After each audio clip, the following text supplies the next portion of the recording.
My name is Jennifer Lynn Hartwood, and I earned my PhD in English Literature from the George Washington University in 2013. I currently work as a member of the editorial staff for the scholarly journal Shakespeare Quarterly, which operates out of the Folger Shakespeare Library.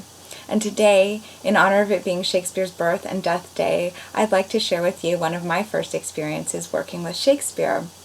When I was a freshman in high school, our class read Romeo and Juliet. And for my final assignment for this play, I chose to create a newspaper based on Shakespeare's Romeo and Juliet. And I've saved this for you and would love to read a little bit of it with you. The headline of the Verona Times for this edition reads, "Two lovers died tragically last night." And the cover art, of course, that I drew is based on the cover art for the Folger Library edition of Romeo and Juliet.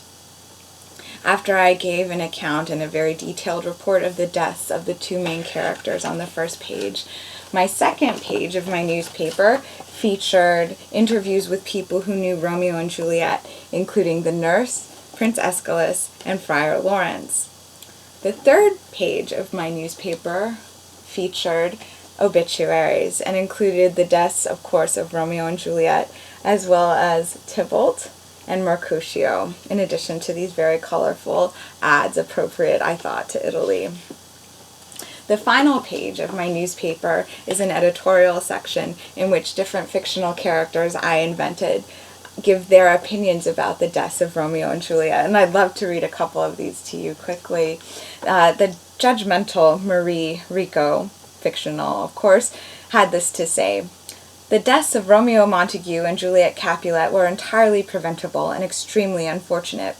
If that girl had listened to her father and had married Paris, this whole tragedy never would have happened.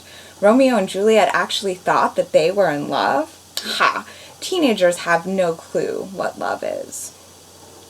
And by contrast, my editorial section ended with this much more sensitive account by the fictional character Anthony Sacco, who had this to say: "How sad it was to hear about the deaths of Romeo and Juliet.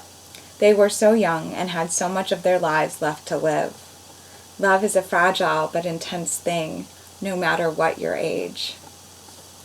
When I completed this newspaper assignment after reading my first ever Shakespeare play, I never imagined that I would one day have the opportunity to work at the Folger Shakespeare Library. But my story proves that you never know where life or where Shakespeare will take you.